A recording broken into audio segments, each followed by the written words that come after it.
right, cool. Live. Technically, man, I really hope I pressed on. No, I did. All right, cool. We are doing the Golden Girls book tag, which is awesome because we all love Golden Girls. As you can see, we have each acquired an identity. Although, let's be honest, we are all a little bit of all of the Golden Girls. But that's true. Before I let everybody introduce themselves, this tag was created by Josh from Josh's Bookish Voyage. If I got that right, hopefully. I will leave a link to his channel down below, as well as his original tag video. Preemptive, if you haven't done the tag and you're interested, feel free to use this video as a tag. You should hopefully know me. So, Dorothy, why don't you introduce yourself? Hi. Kitty! I'm Dorothy, and this is Lucy. My channel is Miss Richards Reads, and someone's being an attention hog.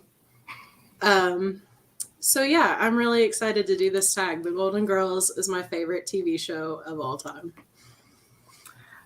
And I'm Sophia, but actually Angela at Literature Science Alliance. And I don't know, I just remember watching this all the time as a kid, and like, I don't know, I feel like their goals, like that's like my end goal trajectory is to live with a bunch of my friends in a house at an old age and just get up to nonsense. It's just great. I'm Blanche. I'm Blanche. Actually, Katrina, I wish I could speak in a Southern accent, but I can't. I don't have a BookTube channel. I have a Bookstagram, The Diary of a Book Nerd, and I infiltrate everyone's Discords. And make nemesis of particular people, which is always entertaining. Yes. Of the angry German. All right, so with that, because this segues very nicely, first question is, Blanche, a book exploring sexuality and relationships. Stephanie, if you want to go first, I'll go last. Okay. I picked Autobiography by Christina Lauren. I think this is their only YA book, but the main character... I was about to say, I didn't know they had a YA book. It's very good. Okay. And the main character is bisexual, and he moves to Utah and ends up liking this Mormon teenager who is struggling with his sexuality. And it's just really heartwarming, but I think it explores sexuality and coming of age really, really well. Oh, nice. I was struggling with this one, and then I saw this on one of the books I read like 2 years ago. I'm like, oh yeah, this is the book. And it's the short story collection, Her Body and Other Parties by Carmen Maria Machado. And this book is definitely about one's experience with one's body in different contexts, like with yourself or with other people. There is exploration of different types of relationships, whether that's platonic or sexual. Primarily, most of them, I think, are sapphic, but they're actually, no, the first one is a man and a woman. I don't actually know what to call that, heteronormative, although I don't know if either of them would be bi or not. And yeah, it's really creepy, though. This is like the creepiest book I've read. And I don't read a lot of creepy things, but like a lot of the stories are very creepy and kind of speculative. I wouldn't say it's magical realism per se, although she is like a Latinx author. But like, it's definitely one of those more like leaning horror short story collections. And it's just like the first story is just like chilling, I guess I would say. There's a lot of chilling, creepy stuff. And I really like it. And this cover is not of a dress. I always thought it was of a dress. It looks like a corset. It's a head. This is Really? a neck. As we're all like... And that's that. Yeah, I always thought it was like a dress. And it makes sense when you read the first story. And then looking at it's really hard. I don't do creepy things, so yeah. For this one, I chose The Seven Husbands of Evelyn Hugo. This is, well, it kind of reads like a historical fiction, but it's not. Well, part of it is. It's basically about Evelyn Hugo, and she's recounting her life story. And it discusses familial relationships, friendships, sexual relationships, marriages, all kinds of different relationships between parents and their children. And there are a couple characters that explore their sexuality as well. And this was one of the first books that made me cry. So keep that in mind.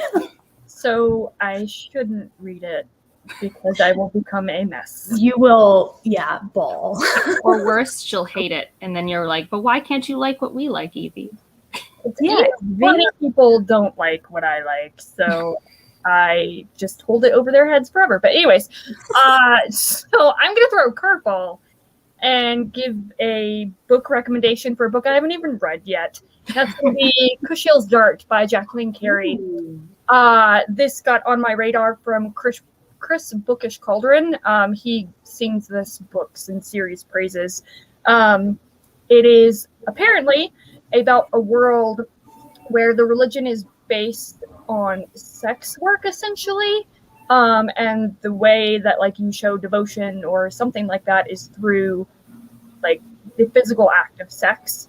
And the main character is born with some unique gifts, and it goes from there. I read like the first few pages, and I really liked the writing style. And if anyone knows me, I'm a sucker for writing style, like really, like, I don't know, not necessarily lyrical, but like just a good writing style. That's what hooks me. So yeah, that's my suggestion. I'm excited to hear your thoughts on that one, because that's definitely like an epic fantasy series that's like on my list to get to one day. But I can only do so many tome series at a time. Mm-hmm. So. The only frustrating thing about this is that it's mass market paperback, and since I'm a golden girl, these old eyes can't read. Even with glasses, even with my readers, I can't read it. But anywho, next question is Rose, a book that reminds you of where you grew up. So I don't have the physical copy, but it's Wise Blood by Flannery O'Connor. I wouldn't even get my copy, but I don't want to disturb these things. So, it's okay. But yeah, it's not where I grew up, but it's in the South, and it's got so many Southern things in it that if you grew up here, it's like I relate to that. Very heavy on religion and family and all of that. And I think it's best to go in not knowing that much about the plot, but it hit home when I read it, for sure. Is that like one of her only novels? Because she was mostly done stories, right? Mm-hmm. And it's pretty short, so it's easy to get through pretty fast. I know Leslie either is reading it or going to read it. Yeah, Leslie in the Codex Cantina read it 2 months ago, I think. Oh, nice. Yeah, I remember that vaguely. Now my brain's remembering reading a book in the South called Cold Sassy Tree. Did anyone read that in high school? One of my friends just sent that to me, actually. I don't know which state in the South it takes place in, because I can't remember, but it was very Southern. Yeah, I think it's Georgia. Okay. Mine, this was the easiest one for me, and normally these things aren't easy because I read fantasy and science fiction, and but this one is people call it contemporary, but I think a literary fiction, but I think it's more like contemporary thriller, and it's Little Fires Everywhere by Celeste. I can't pronounce her last name. Celeste Ng, maybe. She grew up in Shaker Heights, Ohio, which is where my church is, where I grew up. And the story takes place in Shaker Heights, and it takes place in the 90s. And the 90s is when I grew up down the street from Shaker Heights. They went to a restaurant my friends and I always go to called Yours Truly, which has these great natso fries, which are like waffle fries with like cheese and chili and sour cream. It's not a particularly original thing, but it's very good. The story itself is just very stressful, but it also highlights how uppity Shaker Heights is the best way I can describe it.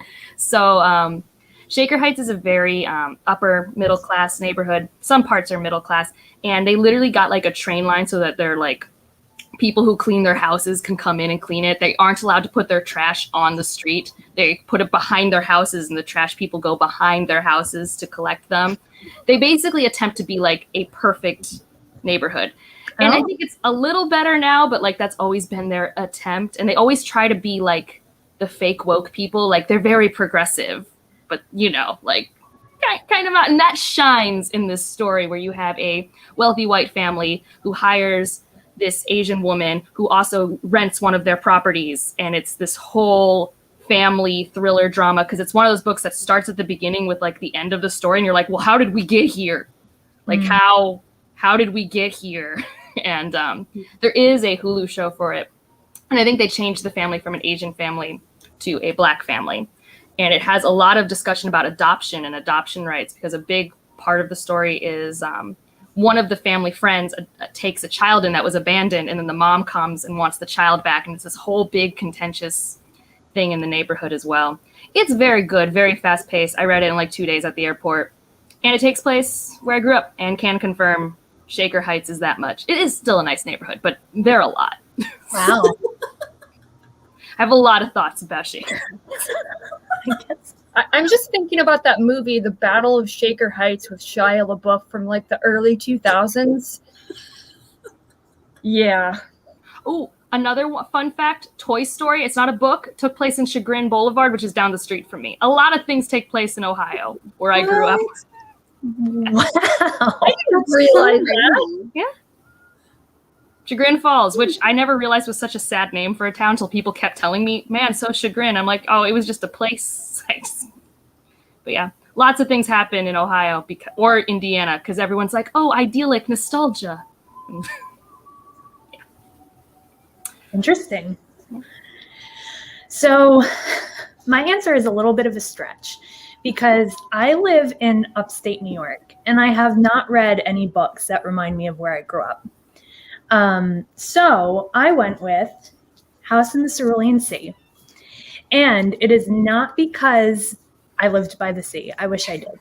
But it's because growing up, we kind of grew up with a blended family. So there were children living with us that were not blood related, but we grew up like siblings, which reminded me of the dynamic in this book, which is probably one of the reasons I love it so much. And Evie, you look like you're going to cry.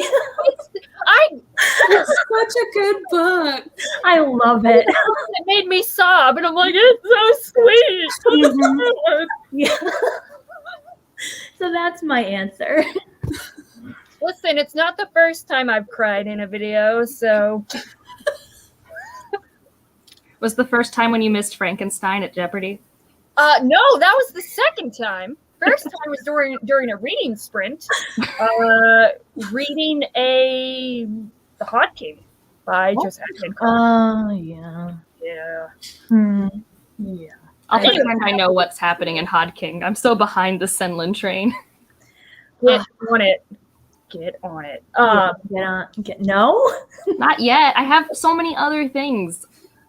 So many. Well, I mean, That's fair. 80 Pines Law, if you don't add it to your list. I was gonna say if I could buy you a copy and make you read it. I know where you live. That's the one dangerous thing. Most people can't send me books, but Evie can do whatever she wants. Mm-hmm. One day you're going to open your door and there's just going to be Senlin Ascends on your doorstep. Sigh. I mean, I'm not against it, but I'm nervous because a lot of things that are like my anti-buzzwords are talked about when people talk about that book. Oh, no. Okay, never mind. Doesn't mean it couldn't be fantastic, but it also just means like, oh no. Like literary fantasy. I like literary sci-fi, but not literary fantasy. And then like a gullible, naive main character that I have to kind of get through in the first book before I get to other POVs. Oh no. All right, well then, maybe it won't be for you. Maybe not. I'm about to say, am I wrong about what I've heard? Because I've only heard people talk about it for like a year. Yeah, that's pretty accurate. So, all right. So for me, for my answer to this one, I was gonna say The Bear and the Nightingale because I wanted to mention it somehow in some way, but I'm not Russian. I'm not even partially Eastern European. I have no ties to this whatsoever, other than I love it. But my actual answer is going to be an author instead, and it's Cormac McCarthy. And he was actually born in Rhode Island. I just found this out doing a deep dive Google search. But he was born in Rhode Island, but he was raised in Eastern Tennessee. And a lot of his stories, at least early stories, take place in East Tennessee. And I just remember going to the University of Tennessee, Knoxville, and everybody talk about how basically every year they tried to get, the staff tried to get him to become a professor there. And he's just like, nope, I'm not going to be a professor. So Cormac McCarthy, again, another author I have not read anything by, and I really mean to. Is this like The Road and No Country for Old Men, those things? Yep. That's what I thought, because Ryan loves those books, and I see them on his shelves, but I've never read anything by him I either. haven't either. Apparently he hates punctuation of any and all sort. Oh, then I would not like him. Ryan really liked The Road, but he also said it was a great book to read before bed because it helped him fall asleep. And I was very confused by that as like an endorsement of a book. And I'm like, Also, from what I've heard about it, it's an apocalypse story. Listen, I mean, right, I think he actually has a video where he has a whole review on The Road, and that's the thing he says in it. I'm just like, are you sure? This is an endorsement? All right. Okay. All right. Well, I mean, nice segue. Dorothy, a book that made you feel smarter. So I went with Neil deGrasse Tyson. This is Astrophysics for People in a Hurry, which is like a kind of dumbed down physics book for people. But I've liked everything I've read by him. And even though I don't understand fully everything he talks about, I always feel like I learned something. And I will take that. Yeah. And I think he's just adorable. So He is an international treasure. he is.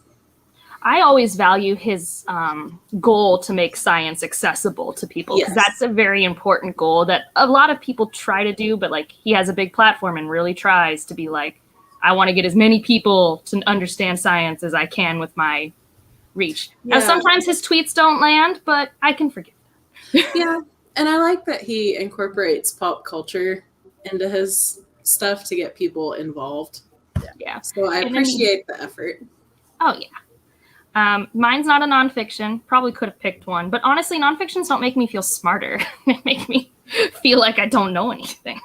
But I picked actually A Memory Called Empire by Arcady Martin. Because this was one of the... So most people, when they read, and they read because they like prose, I'm always like, I'm not there. I'm never at that level of intellectual consumption of literature. I'm just like, give me characters, give me stuff, and let me follow the things. And A Memory Called Empire has all those things, but I also love the prose, and it's one of the few books that like I was like, man, I'm like highlighting sentences because I just love how they sound. I feel so like fancy annotating my book. So it's a fake level of smarter, right? Because it's all a construct, but that's what I chose. As my gatekeeper, will I enjoy A Memory Called Empire? I told you, I think you will love A Memory Called Empire. I mean, Okay. I could be wrong, but Mooney Reads, who I thought would love it too because they love Dune and they love that type of science fiction, gave it 5 stars. So I'm feeling more confident that I have a sense of the type of space opera science fiction people who would like it. For anyone that doesn't know, Angela is my gatekeeper for all things science fiction and fantasy. Basically, if I haven't read it before, I ask Angela, will I like it? And she will tell me if I will like it or not. The only thing I know is when she won't like things, though. Like, she keeps reading books and being like, oh, I think I need to DNF this. Like, yeah, you should have told me. I would have told you you wouldn't have liked that book. Like, I only know what she doesn't like. So, but I'm, like, pretty sure, because I got strong, like, Dune vibes, but it was a little more focused. And, like, Stephanie loved it. So. I really did. I didn't think I'd love it as much as I did. Yeah. I mean, it's a book about language and culture and I have it on my list. I want to get to it soon. yeah. Now, I do think the caveat with this is that some people, this book makes them feel dumb. But that's like a lot of books. So, I don't know. Like, I do know some people who are like, I don't know, I wasn't as into it and a lot of stuff were over my head. And I think that's just what happens sometimes when authors go a little more literary. It's just a barrier. So. Yeah. So I chose, I guess I went with a different take on this. I chose a book that added to my knowledge of an experience that I'm not familiar with. So I don't have the physical copy, but I'm pulling up it's called Other Tongues. And I will absolutely butcher the names of the author, so I'm not going to try. But Other Tongues, Mixed Race Women Speak Out. And I was assigned this for a literature class, and I absolutely loved it. It's a collection of short stories, essays, poems, pictures of art by mixed race women in North America and their experiences being mixed race. And it was just amazing. All the stories were beautiful. I learned something that I had no idea women experience in this continent. And it was just lovely. I highly recommend. Nice. I will have to write that down Hard. as I get paid. I already write it down. That's what's dangerous about these types of collabs. Your TBR just it grows. Listen, I just went through and purged a bunch of books from my shelves. I don't need to add more to my list, okay? I know, you just passed like a bunch to me. Yeah. I'm just like, Aren't here. you like going to get new bookshelves? I heard rumors of that. Well, you know, it may happen, it may not. This whole wall might turn into bookshelves. You never know. Well, if you do floor to ceiling, then you suddenly just have so much more real estate. Yeah, you know, I've been trying to convince my husband just to do the the wall-mounted, whatever they're called. The floating shelves. Yeah, you know, it's fine. Don't have to worry about. I will say they're great, but if you make a mistake and you don't measure twice and they're uneven, you can't really easily fix it, and then you just stare at it forever. It's a good thing I don't do that because my husband is anal retentive OCD about that stuff. So anyway, so I actually have two answers for this. One of them is because Angela, you talked about how reading some books makes you feel like, oh crap, I feel dumb. Fifth Season or anything by N.K. Jemisin. I love N.K. Jemisin, but she makes me realize how much of an idiot I am. Great stories, though. Like, great writing, everything. Oh, God. Mwah. Chef's kiss. And then the other one is Ted Chiang. Any of his stories. Exhalation, this is his second collection. His first collection is Stories of Your Life and Others. Every single one of them are incredibly thought-provoking, and they're intellectual and like, challenging, but also accessible, but not too accessible. So They're well constructed. They're very intentional. I mean, that's the thing about both the authors you mentioned. They are very intentional about every word they put into a sentence. There is no filler there. yes, it does make me very sad that if the time between his two collections are any indication, we'll have to wait another 10-15 years before he has another one. So yeah, I'm hoping. I also like Ken Liu because he has two short story collections, and he's been an author where I've read some of his short stories and I have felt really good about them. So I'm just hoping. I have both of his collections as well, and I'm like, oh man, I really want to start his stuff. I'm waiting for my copy of The Paper Menagerie. I'm eagerly awaiting it. It's coming. Is it a hard copy? Because my paper. Okay. I know. Oh, I know. We were at the bookstore. It's I digress. I don't even have it here, do I? Yeah, I don't have a version here, but it's oh god. Those stupid little inset things. Stop it. It's a plague upon all houses.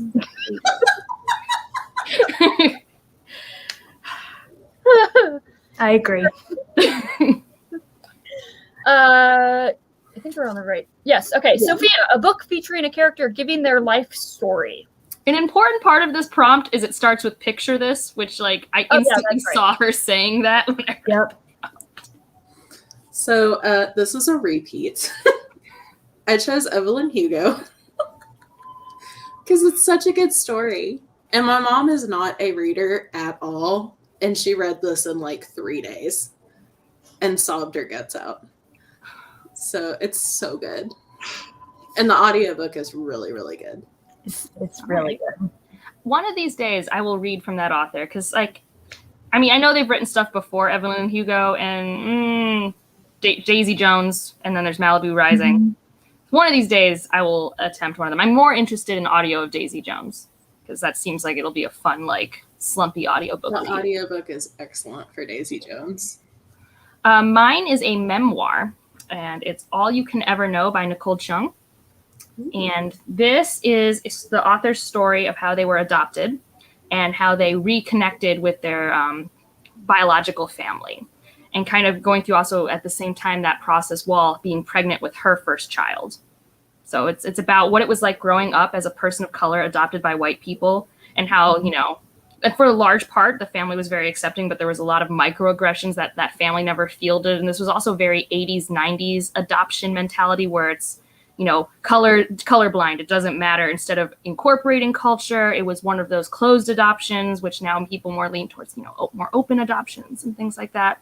It taught me a lot about adoption that I didn't know, especially the whole, like, you know, even if you're raised as a baby in a white home, but you're not white, like the differences that can happen there. And things like that. And then it was so interesting, the parallels of her being pregnant, having her first kid, and going to be a biological mother to a kid while she was learning about her biological mother, and the messiness of that, how it wasn't going to be this like perfect reunion story, but there were still like amazing silver linings. It was a really great memoir. And I don't know, there were things I connected to at the end, because like she's Korean, but she never learned Korean. And so at the end with her kid wanted to learn Korean. So they're like learning together. And like, I was just like, so it was a really, really nice memoir. I listened to the audiobook and I thought that was fantastic. I don't think it was read by the author, but I could be wrong. I'm very bad at remembering those things. So I chose The Name of the Wind by Patrick Rothfuss, which is, you know, a classic. I almost went with The Seven Husbands of Evelyn Hugo, but I switched that to the Blanche proms. So most people know, but Name of the Wind is a book about, it's a high fantasy, epic fantasy about this man who is telling his life story to someone. And I'm not going to lie, it took me a long time to get into the book. I think I spent 3 months reading the first 100 pages. It was very slow for me. I wasn't feeling it that much, but I did push through, and the end, I liked it a lot. I enjoyed it by the end of the book. But I kind of like that aspect of storytelling within a book, if it's done well. So it's a classic answer, but it's a good book. I definitely thought about it when I was thinking about the list, but I haven't read it in like 5 years. And this was another one where Evie was saying, I'm reading this book. I'm like, well, don't do it. Yeah. Don't do it. What are you doing? But I like it. Like, I like the book, but I was just like, wait, Evie, you don't like Brandon Sanderson. This is like what Brandon Sanderson people read. They read Name of the Wind. Right. Yeah. Lesson learned. Yeah. Was it learned? Well, I mean, our favorite German booktuber got me Wise Man's Fear, so I feel like I have to read Name of the Wind, like push through it to read Wise Man's Fear. So also, after the German sent you Wise Man's Fear, you sent me Wise Man's Fear so that we could buddy read it. Yeah, it's a two-folder. I almost want you to do it because, like, I don't think you'll have rant material for the first book. I think you'll just be lukewarm on the whole experience. But I do imagine some rant material for Wise Man's Fear, and that would be entertaining to me. I mean, I was already pretty ranty about Kavoth, so I was like, man, I hate this guy. He's a douchebag. He does not change that dramatically.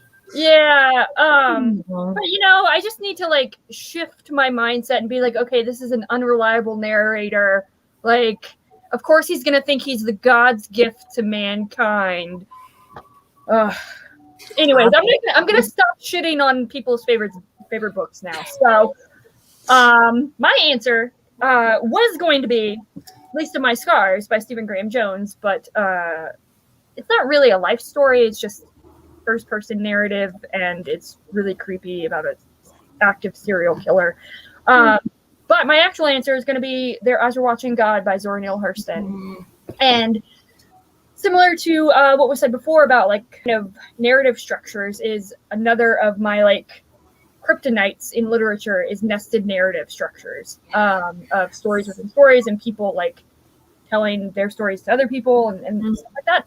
And this is what is done here. Janie is telling her story after she's come back to this town of where she's gone, and the relationship she's had and experienced over the time that she was away. And Zora Neale Hurston is just incredible. Oh god. Shameless plug for the unofficial buddy read that I'm doing with Leslie of both Zora Neale Hurston's works and some of Stephen Graham Jones's. So there you go. Man, I really need to get. I didn't know it had nested narratives. That's one of my favorites because my second option was I didn't choose it because it's technically not told by the person, but Midnight Robber by Nalo Hopkinson is one of those nested stories within stories where it's about the legend of Tantan and it's the Midnight Robber, and so like it's one of those unfolding legend stories that has the nested narratives. But the memoir was more solid. But I really wanted to say The Princess Bride, even though it wouldn't have fit at all. I mean, let's just cheat. All the rules are gone. It kind of fits. Kind of. What was This your is cheat, Sophia's Stephanie? We all had prompt. cheats. He can make the rule. I mean, I'm Sophia. I think I can say all these are fine. These all work. Yeah. So That's true. All right. So for Stanley, a book that you love to hate. I'm sorry for crapping on people's books. To Sleep in a Sea of Stars. I haven't even read it, and I just love this so much. I'm so bad. I hate this book so much. And I got it as an ARC, so I felt like I had to finish it. And I'd read like 50 pages, and it would feel like 20. And it just got weird, and it was way too long. And I hate it. And I That love was the main reason I didn't pick it up is I saw it was still over 800 pages. And like the thing I had a problem with the inheritance cycle was your books kept getting long and full of needless filler. Did you fix that? Doesn't look like you fixed that. And I was so excited because it's such a pretty cover. And I feel like I would have liked it more if it were just a couple hundred pages because it started off strong. But that was probably my most hated book last year. I did not like it. I like how much more Michael Knipp keeps hating it more and more. Like he started off at like a 2.5, and now it's just like we read it at the same time in his Discord, and my last comment before he archived it was, if I had a physical copy of this book, I would have thrown it. Mine is Brave New World. I really, really hate this book. For so many reasons. Like, there are a lot of books that I like give 2 stars, mostly from disappointment. This is like a 1 star. I don't have many 1 stars. This might be my like only 1 star. And that's because it's boring, it's dry, and it's racist, and it's horrible. And it has no redeeming qualities to me because it doesn't do anything different from any of the other dystopian works of its time. Like, yes, capitalism, cog in the machine. We get it. We get it. Be more interesting. Like one-dimensional female characters. Everyone's addicted to drugs, but there's no nuance in that. And this was written in the 30s. And in the 30s, Native Americans were very wealthy. They had a lot of oil. They were dressing up like everyone else in the 20s and 30s. They were some of the people who weren't hit as hard by the Depression. They were well-to-do. In here, they're portrayed as, unsurprisingly, savages. That just because this author low-key believed in eugenics, which like is very apparent in the text. And I don't feel bad hating it because the person's dead. And it's not like anything I can say will stop people from thinking this is a classic. I understand that if you had to read it in high school, it's probably one of the least boring books you read in high school, but... So I take it you're not going to watch the adaptation. Someone in my subscribers keeps telling me to watch it, and I think I'd have to get Peacock or something. I think it's on that service. I don't know. It's like... I thought I would like it. I didn't read it because I mean, I like Fahrenheit 451. I like 1984. Like, I traditionally like dry literary sci-fi. And I can forgive a lot of the issues that come with an author from the 30s or 40s writing. I think what happened was I was so bored, and it's only like 250 pages. But it took me like a week. and I was so bored. All I could see was how boring and dumb and racist it was. Like, I was just so done. I was just like, I hate this book, and it's not nuanced, and it's not deep. It's just so don't like it. It was my first rant review on the channel, and luckily it's from a long time ago, and I don't get a lot of people being like, you just don't understand. So it was because it was in the past. Well, Like, I'll leave a link to that particular review. let me tell you how bad that footage is. That was like my 7th video. But all of the energy's there. I was angry, but you pretty much got the summary right here. I was going to say, tell us how you really feel. It's been like a year and a half since I've read it, guys. And the anger is still so fresh. I don't know the point of the story other than Cog in the Machine is bad. But you need machines to run. Like, I don't know. It was bad. So that's it. What's your Stanley book, Blanche? My Stanley book is one that I actually DNF'd this past month, July, and it is The Bone Ships. Oh no, another one. Judith, go away. Judith, don't watch this. By R.J. Barker. This book made me so angry. I was buddy reading this, and I was voxering the person I was buddy reading this with. Just so upset by this book. Because I couldn't tell you what it's about, because I think the book that I was reading was different from what the synopsis says it is. That's the worst. There were supposed to be dragons and war and political intrigue.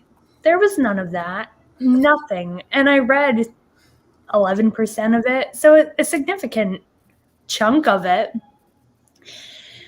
Also, this author decided to make up names for everything.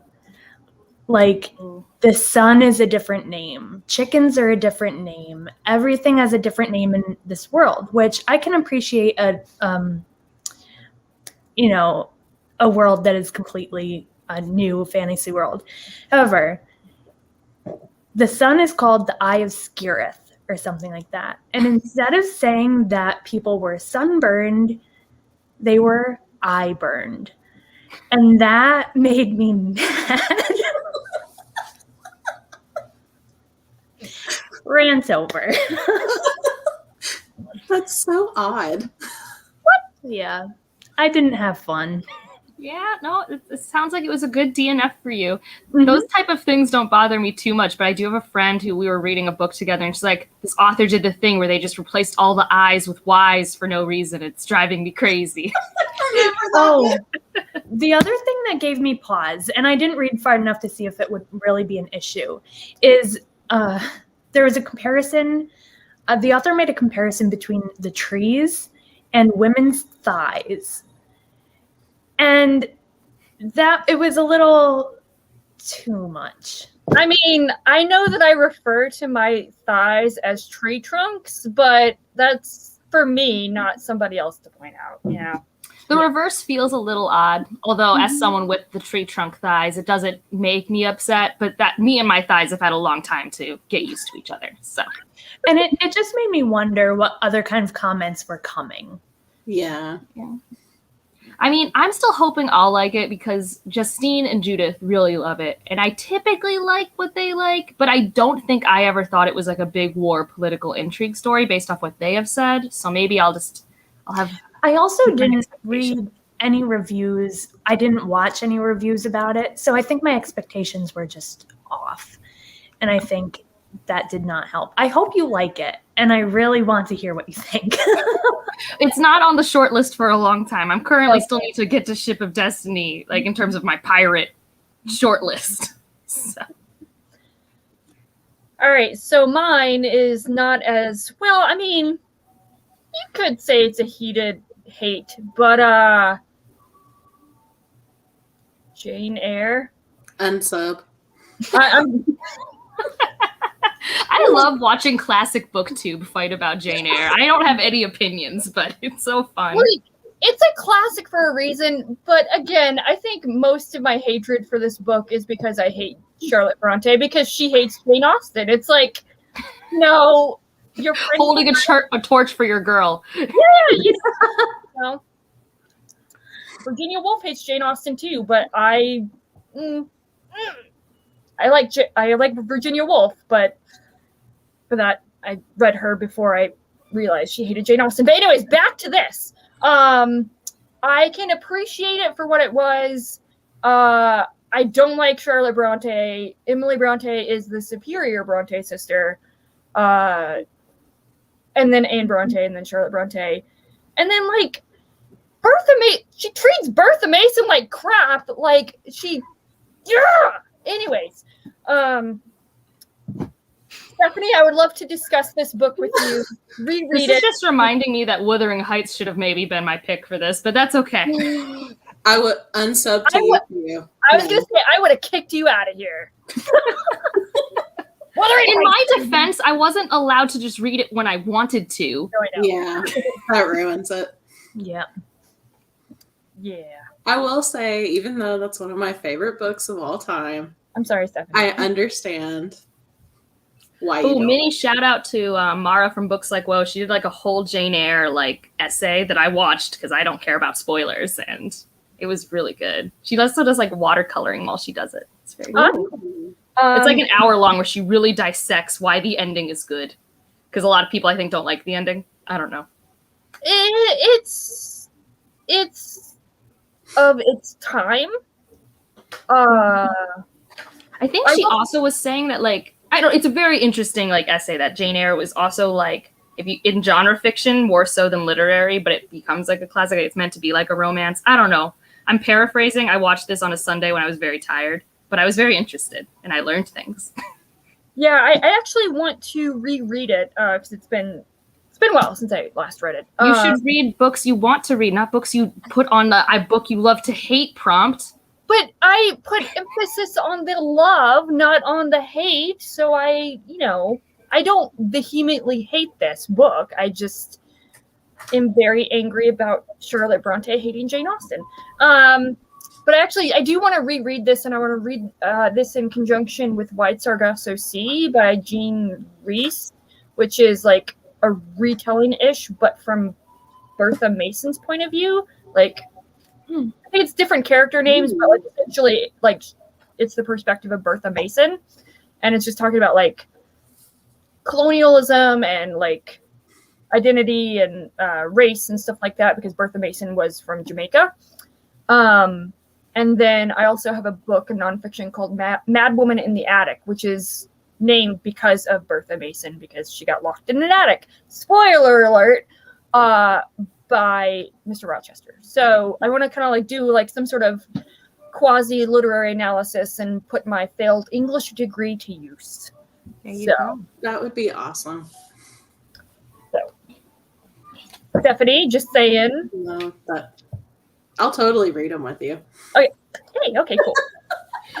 Stephanie just adding on to the buddy reads. I They'll know. never end. Well, Jane Eyre was on my list anyway because Victober is coming up. So Oh yeah, I forgot about All right.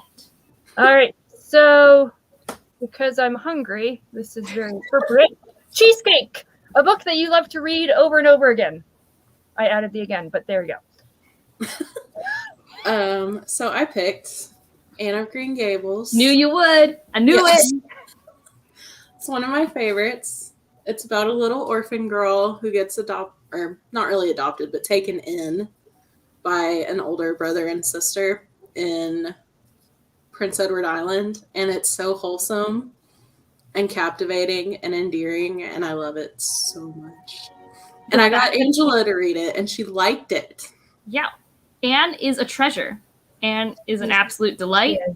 I can't believe the world has been graced with Anne for over 100 years. I know. And I related to her so hard growing up. She is still in like, at least in this first book, I haven't read Futures, but like as like a 12 to 16-year-old or whatever, a very modern woman in many ways. Mm-hmm. And she reminded me that sometimes I should just look at trees and name them.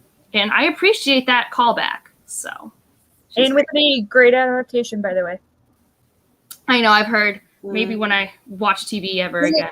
I'm on the fence. I haven't seen it yet. Oh, okay. I haven't Never mind. I've only watched the Megan Follows version. Same.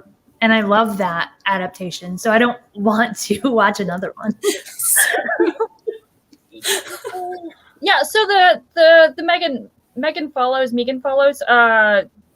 one is very much a very more traditional, like straightforward adaptation, and is takes some creative liberties, which I could have gone either way, but I think it was well done. I know some other people that are like, I hate it. They made it too modern, and I'm like, whatever. Well, we'll see. I haven't written it off, but I've purposely not watched it yet. The good news is there's only 3 seasons because they canceled it like a bunch of douchebags. So 3 seasons? Yeah, 3 seasons, I think. But my Cheesecake book is basically anything in the Cosmere, but specifically Elantris. I knew you were going to pick that. I have so many. I die on my hill that Elantris is not just an okay book in the Cosmere. So many people are like, it's his first book. It's not that good. Shut up, all of you. This is my favorite. Shut up. I like it. I don't have a problem, Alon. There's one plot line that I'm a little about, but I mean, I can recognize that there was a lot of his craft he hasn't honed up. He even talks about some of like the autism representation not being exactly how he wanted it to work out. But like, in terms of a book that makes me happy, and Leslie got me this copy. I've never owned a copy of Elantris that wasn't like my very expensive leather bound. And I just like, I look at it and I'm like, oh yeah, look at all these words. Oh, I want to read these words. Like right now, I just want to stop talking to you guys and read it. But this was my first like adult fantasy book. I saw it in the back seat of my stepdad's car with this cover. And I'm like, ooh, pretty cover. And then I read the back of it. And it's like, the first line is Elantris was beautiful once, which if you saw our first line challenge on my channel, Ryan changed it to Milwaukee for some reason. But, like, are you trying to say Milwaukee was not beautiful once? I don't know. I don't have strong opinions about Milwaukee, but like, is so good. And so all of the Cosmere, I've read most of the Cosmere 4 times each. Like it's my reread. I just finished my reread of Mistborn. I love them. And I respect Evie for not liking them. And it really helps me figure out what she won't like based off that experience. Hey, I haven't shit on that book because I know as much as I could have because I know you love it so much. So I mean, yeah, please, thank you. It's just let me have it. Oh, Serene is important to me. Serene is a woman who's too tall and she plays with swords. I love Serene. She's one of my favorite female protagonists. She did. The thing that annoyed me the most was like she did this a lot. There's a lot of like, oh, I'm gonna, tap my chin, or I don't even remember that. That's not a thing that my brain keeps. Apparently, it really stuck with me. So it's not a thing my brain kept. Nah, I mean, I don't know. I like it a lot. I have a very fancy edition of it. I will say, like, you know how they do like remasters of like movies and remakes and stuff like that. If I would like to see how Brandon Sanderson could rewrite that story now, like, see. I'd worry it would be too long because he doesn't know how to be short. I mean, I love him as an author, but like where I say Jemison's very intentional about his words, I mean, I do think he tries to not use too many, but like there are some books that are overwritten, and this is actually like a reasonable length for a story. So, I mean, the dialogue could probably be better, even though I don't mind the dialogue, but like, I'm someone who's like, if it's cheesy dialogue, if I don't notice it, I don't care. Like, it's just who I am. That's the thing, is something can have flaws, but if I don't notice it while I read it, it doesn't exist. It didn't happen. Okay. So, but I'm glad you're with me, Katrina. There's like 5 of us in the whole of BookTube who stand behind this book. Every time I'm in a Discord and someone's shitting on it, I'm like, shut up. I love this book. It's like my child. I know it's just average, but I love it. I'm afraid to read it now. What if I hate it? I mean, just don't tell me. I mean, if you hated Anne, I would have seriously. I wouldn't have told you. That would. But I mean, I'm not lying to you that I love Anne. So. Just like, you know how like sometimes you don't like review books on your channel because like life happens. Just don't review it if you hate it. Just like pretend it never happened. I read it anyway. I do think you'll have fun with it, though. You've liked other Sandersons. Like, I can't imagine. For people who don't like his writing style, period, it won't work. But, like, if you like Sanderson, it's just a Sanderson. It's just not as action-packed, and I think that's what happens. Like, a bunch of the people who are used to the action of Way of Kings and Mistborn, they're like, it's not action-packed. It's very... That's probably why I like it, actually. Yeah, it's pretty quiet. It's very... There's a mystery, and there's politics, and you're maneuvering that. So yes. And I like that. Yeah, it was good. It was really actually good. Contradicts my pick, which is The Hobbit. Yes! Yay, Hobbit. Because I read this every year, and I could probably read it more than once a year. And I love this. And hopefully everyone knows what this is. But if you don't, that hurts. Right. But I have so many editions of this book. It's not even funny. I was going to say, I don't think I've ever seen that cover before. Yeah. I found this at a library sale, and I was so excited. I actually have a copy. It's a mass market paperback, and it's one of the first US printings. And it had a lion on it, because I don't know if the illustrator got confused with the Chronicles of Narnia, or she just had no idea what the story was about, but she put a lion on the cover, and it was reprinted later without the lion. And I have one of the editions with that little lion, and it's like one of my proudest possessions.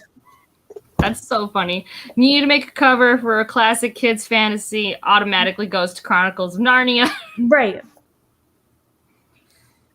He did not like that, apparently. Does your love of The Hobbit extend to The Lord of the Rings? Yes, it does. However, I have not reread those as many times as The Hobbit. Yes. So, wait, let me see if I can guess it. It's a Jane Austen. I think it starts with a P. And I think it's either that or it's Sense and Sensibility, right? Like, I don't know. or is it Persuasion? Well, I was going to say honorary mention to The Bear and the Nightingale again, because even though I haven't reread it yet, I will be rereading it in December, because I have not felt the way that I feel about this book.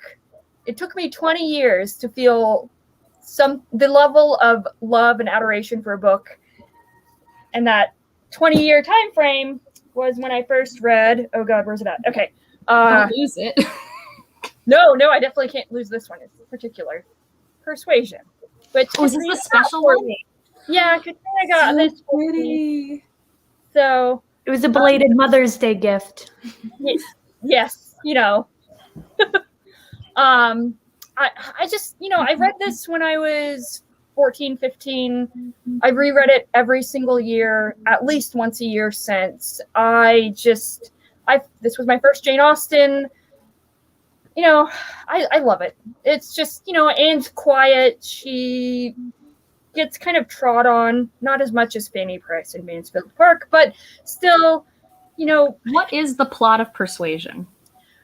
Okay. For those people like me who have a copy gifted by you but don't know what it's about. Read the back of the book, Angela. No, I'm just kidding. So much like pretty much every single one of Jane Austen's books, the broad, very broad general plot is that there's a lady and then there's a man and then how they become, a romantic relationship. But for this one, it really explores, aging in an early Regency, early 19th century time frame, and Anne is 27, which she's approaching Golden Girls years, baby. And she has no prospects, and she had a love, when she was 19, and 8.5 years later they are reunited, and there's no hope, but maybe there is. So nice. I love it. We need a Persuasion adaptation that actually does this justice, for God's sakes. Yes, we do. Okay. And we're getting 2 in the next year or something, apparently. So maybe one of them will work. Maybe one. Not the one with Dakota Johnson. No. Yeah. Anyways, let's go Let's back. move on to gold. A book exploring aging and the golden years. I picked erotic stories for Punjabi widows, which the main character is not an older character, but she is teaching an English class and she has an erotic stories book in her purse as a joke to her sister, and the women in her class who are Punjabi widows discover it, and they think that learning English the curriculum modeled way is really boring, so they make a deal that they'll do half the traditional way and half they'll write their own erotic stories and translate them. And it's just so funny and wholesome, and I love it. This could have been for number 1, it sounds like. I know, it could have. But many things happen in this book. And I really, really like it. So by many things, you mean plot occurs? Yeah. Yes, and a lot of erotic stories. So, and the audiobook is also fantastic, but don't listen to it at work. I was about to say, I'm still trying to figure out, like, I still get very nervous when I'm at work and I'm listening to a book and it suddenly goes into a sex scene, even if it's not for long. I'm like, ooh, feel weird consuming this at work. It's a little odd. Yeah, Kate and I have been reading all the Outlander books together, and I have to use my headphones a lot. All right. Well, for me, this was hard because, unsurprisingly, in fantasy and sci-fi, we don't get a lot of the older characters. I mean, I know a lot of middle-aged, but we were trying to find golden years, so that's a tiny bit harder. Mm-hmm. One I'm going to just briefly mention, because I did read it recently, is The Undefeated. The main character in this is in their 60s or 70s and traveling back to their home planet on the eve of some war. It's a novella. It's pretty short. But the one that I noticed when I was going through all my stuff that was like, oh yeah, this works, is the 3rd book in the Defined Cities trilogy by Robert Jackson Bennett called City of Miracles, which I don't have a picture of. But the 1st book is called City of Stairs. I really hate all of this. I hate all fantasy titles that are City of Blank. I read City of Brass and City of Stairs in the same month, and I was like, I could not handle my life. I'm like, get better noun titles or something. I don't know. But City of Miracles follows a character that we've had in the first 2 books. Like, each of these books follows one of a different character that you're introduced to in the first book, and they're all loosely connected. But it's one of those trilogies that have huge time jumps between books. And this book's at the tail end, and our main character was in the first couple books, and he's older now, and he's dealing with not being he was like the big guy. Like, he's that type of guy who can like really fight, and he does all this stuff, and he's been around for a while, and he's actually finally feeling old. And that's kind of about the end of his life, kind of like what he's doing with himself. And there's also a mystery, because each of these books has like a mystery. It's one of the few like mystery fantasy books that works for me. It's not like detective. So I like that one a lot. And it's one of the only ones that I know where it's like actually like a character who I got to follow from like his middle age to his like golden years. So Nice. So for this one, I chose the 4th book in Long Price Quartet. Also, I need everyone to go read this. Everyone needs to go read this. But if you don't like it, just don't tell me. Like we were talking about before. I love this series so much. It is a Asian-inspired fantasy, and it follows the lives of these 2 characters from childhood to their golden years. So the last book, they are old, very old. And the themes in this book, it's so introspective, it's so beautiful. The magic system is very unique. I love it so much. Everyone needs to go read this. And I'm not saying this to please Alan. I really love this. I was going to say, crank up the Allen propaganda machine. Yeah, I mean, You just started the first one fairly recently, right? yes. I look at all my tabs. Can you see those Yeah, tabs? you blew through Yeah. I it. can see the tabs. Yeah. I loved this series. It was so good. How big is that omnibus? Tell me how many pages. It is 900 and 972, I think. So still less than A Way of Kings. It's not bad. 73. 973. Divided Yep. by 4, that's basically like 250 pages per book, you know. Mhm. A little less than that. If it's only 900, it's like actually 200 some per book. Listen, I I think never claimed to be a math major, so I'm just letting you know. The And math. if you buy them separately, I think they're around 300-ish. These are really big pages with a lot of words on them. So, yeah. Well, that's why I was comparing it to Way of Kings, because Way of Kings paperbacks are about that tall too, Yes. with lots of words. Sometimes I like to measure things in Way of Kings. It helps me decide when I will get this to them. much like how Reddit likes to measure size against a banana, like measure book length against Way of Kings. Banana for scale. Anyways, that might be an old reference, but anyways, did you say it was Asian inspired? Yes. I didn't realize that. Neither did I till she said it. It has a very strong Asian feel. There are, and I think Alan said this in one of his reviews for it, but there are suffixes on the end of names for when you're talking to a teacher, to someone you're close to, like a family member. So it's like a teacher would be ota kavo. So kavo would mean teacher if you're talking to someone. And it's a beautiful story. And it's not very action-packed. So some people do think it's slow, but a lot happens. There's a lot of political intrigue. And yes, I highly recommend it.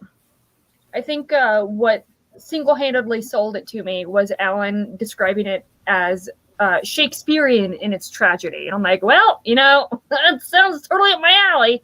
It's basically a character study disguised as a fantasy book. Totally up my alley.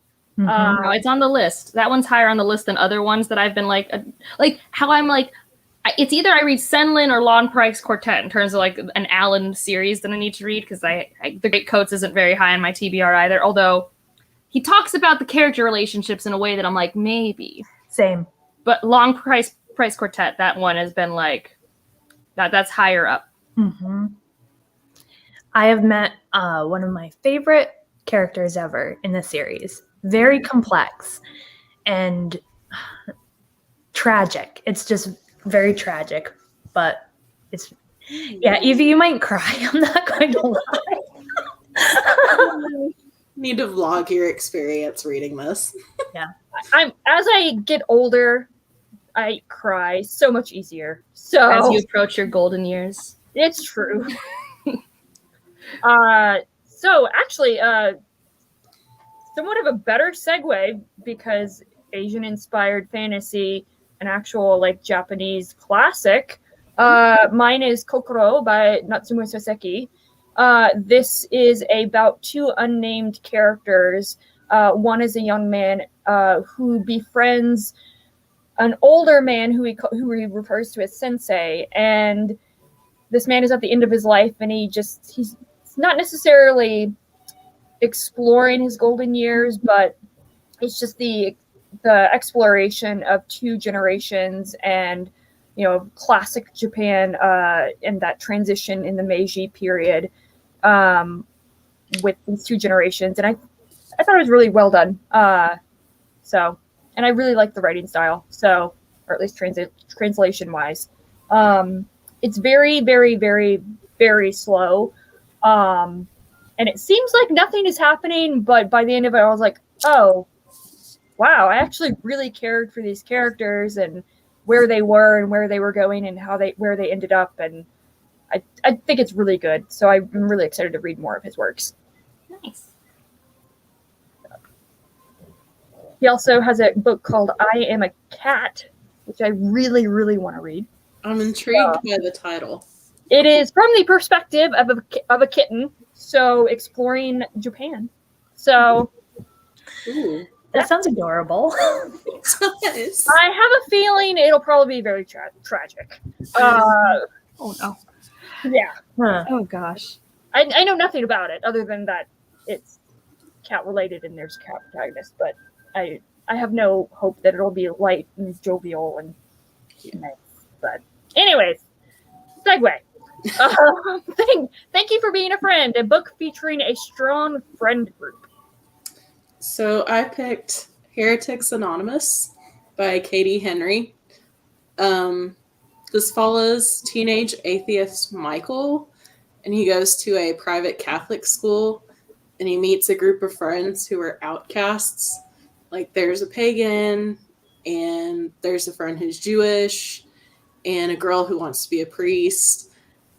And through a series of events, they form this group called Heretics Anonymous, where they want to expose the hypocrisy of the school. But I just love their friend group and how different they all are, and they still stick together and support each other. And it's one of the funniest books I've read. So I highly, highly recommend. Yeah, I heard Jessie from the Bookish Mom talk about this. I might have even watched her review. And she was, well, do you remember the movie she was comparing it to? I remember watching it, but I can't remember. Saved. Yeah, that movie's fantastic. So when she was comparing it to that, I don't read a lot of contemporaries, but it's higher on my radar. I don't either. And I've read it twice, and I would honestly reread it again. I just think it's really funny. Nice. This should be no shock to anyone here, but I guess if you don't know me, it might be shocking. Do you guys want to guess what mine is? Oh, Chaos and Catnet. Well, it's catfishing, but you're close. Yeah. It's the Catnet series, okay? Yeah. Once again, I am a one-person train trying to get people to read this book. So this is a young adult sci-fi thriller series, and it's the most wholesome thing I've ever consumed. I know I said thriller in there, but honestly, the thing that's amazing is you have this online group of friends. So the main character has to travel across the country because her mom is scared that her father's going to find them, because that's the thriller part, nefarious things. So her only friends are on this site called Catnet, where you pay in cat pictures to get access, and you get put into clouders, which is a word for a group of cats. I did not know that before I read this book, but a clouder is a group of cats. And it's done in such a perfect way that you're always with people who, like, you can have like an actual safe, healthy friendship environment. And this friend group is the most wholesome thing I've ever consumed. I could read a whole book of just their screen chats, like just the online chats I could consume. But it also has a sassy AI character, and it has like traveling. There's like first love in high school, but none of the miscommunication tropes exist in this series. I know a lot of people don't like young adult because of that. That's not here, okay? All of the drama is from the thriller plot, as it should be, and all the friendships are healthy, with good communication, with a lot of support. Like, it's a very LGBTQ inclusive story as well in both stories. Like, I think every letter of that alphabet has shown up in one way or another in like a main character or supporting character. And it's lovely, and I love it. And the covers are very pretty, and they're great friends. And more people should read it. And Stephanie, I'm still sad that you haven't. I know. It's on my list. My high list. I'm just saying, did Judith and Justine and everyone else reading it not help? It does. And Kayla. Yeah, Kayla and I buddy read that together, and we were both like, I didn't expect this to be so good. Well, you know, we were just reading it. We read in like 2 days. Wow. Well, it's short and it's young adult. Like, it's like a great palate cleanser with wholesome vibes. Like, it's not meant to be deep. It's just fun. So really, I picked Men at Arms by Terry Pratchett, but really all of the City Watch books could count for this, because at the base of everything there is a found family / friend group. So basically the City Watch books are a subseries of Discworld, and they follow the Night Watch of kind of a London-esque type of fantasy city. And the premise is basically, you know, those swashbuckling movies or medieval movies where it's like, oh, call in the watch and all the guards come in and then the hero like kills them all in 30 seconds. That's these guys. All those guards that are killed in 30 seconds. It's basically those kind of characters. The red shirts, got it. Right. So I picked this one specifically because it has one of my favorite friendships in the series at the forefront of this, and it's between a dwarf and what is he technically? And a troll. So there are classic fantasy creatures in here: vampires, trolls, dwarves. But it's very funny, and I know we've all heard Alan talk about this. And the I'm about to say, you just sound like an Alan machine over here. And I didn't mean to. I especially didn't mean to put Long Prose Quartet and this next to each other.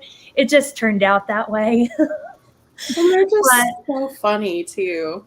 The humor, these are the only books I write in because I just underline things and write, and my notes are never coherent. It's like, haha, or no, or, like yelling at the book. But those are the best annotation notes. I like putting like LOL when I do annotate. Yeah. I just like chuckle. Or like sad faces when something sad happens. Yeah. So even though everyone, gushes about Discworld, and by everyone, I mean Alan, I think the thing that sold me on really prioritizing Discworld, and especially the City Watch books, is apparently there was some controversy on Twitter last week about people trying to make Terry Pratchett posthumously a transphobe, and apparently the City Watch books have a gender fluid trans dwarf. Yes, they do. Mm-hmm. That really sold it for me. Actually, in this one. Yes. Okay, cool. But I have to read Guards first to get to. So Guards is the foundation, and it has 4 main characters in it. And then starting with this one, it opens up and more characters are introduced. But you do have to read them in order to understand what's happening. Gotcha. It is on my list and Guards is on my shelves. But that makes me happy. So for me, I am going to sound like an Alan propaganda machine now, but it's going to be similar sense. I knew that was coming. Yeah, so it might be a little bit of a stretch, especially for this book, and might be a bit of a stretch actually for this series, because are they really friends? You never know. I like to think that they are, but Josiah Bancroft's character work makes you love every single character, even in this first book, even though it's primarily from Thomas Sumlin's perspective. He makes you so invested in every single character on the page, from the primary character down to the smallest character. And his character relationships that he portrays in these books is just amazing. And I love this. I mean, I think this is great for strong character work, but I'm not convinced you've told me this has a strong friend group. Shots fired. I mean, I did say it's a bit of a stretch. I would say, though, the series as a whole, there is a strong friend group at the center. See, this is your own pick. You have to defend it. I said it was a stretch. I didn't have any other options, let's be honest. I'm about to say you don't like books where people are happy, and it's true. I like tragedy and sorrow and people suffering. But no, I mean, all right. How do I argue that this is a strong friend group? So there are strong relationships between each of the characters, individually, and I guess that makes whatever. It's a crew, okay? It's a crew. It's a crew. It's a crew. I'm gonna go through your Goodreads and find one that's better. Also, the Cerulean Sea has a strong friend group. I could have done that one, but it felt like a basic answer. Also, what was the other one that I was looking at? You could have said Mistborn, even though you hate it. That's still a stronger friend group.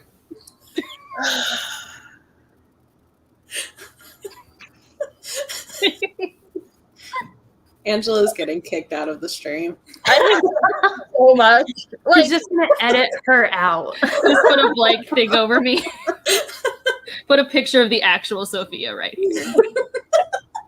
You're just being sassy like your character. I mean, you guys decided this is who I should be. I mean, I could have picked, I guess, Vicious by V. No. Shop, kind No. Anyways, this is my answer. This is the final answer. Locking it in. I feel like I had more of a sense of friendship and Pride and Prejudice. I feel like you had other options. I just wanted an excuse to say this book. I know, and that's why I'm being a turd. Get out of here. No, I'm just kidding. So I know I preempted this by saying, oh, everyone is freely tagged, but if anyone wants to tag anyone, like, go for it. No pressure. I don't know other people who care about the Golden Girls enough off the top of my head. I think I Klaus. do. What? Klaus. Alan and Klaus should both do this tag because it would be hilarious. But I'm pretty Alan would just sure- choose all the answers that Blanche already had. It won't be interesting. Yeah. But Alan, if you do this, you can't pick the same books that I did. Yeah, no There crossovers. has to be the extra challenge. Yep. But also, I think Ariel from A Cup of Books. Yeah. The Golden Girls. So, Ariel, I think you should do this. Yeah. Also, Zara, since she just started her channel. Yes. Yes. Good idea. All right. Well, Cool. is this where we wave awkwardly while you hit a button? I mean, do you guys want to tag anybody else? I mean, no pressure. Anyone who wants to. Okay, cool. Awesome. Thank you for anyone that... Wait, we're not live. What am I talking about? Thank you for watching this video. Hashtag like and subscribe or something. Check out all these ladies. All of their information will be down below. And watch some freaking Golden Girls. Yes. All right. Yes. All right.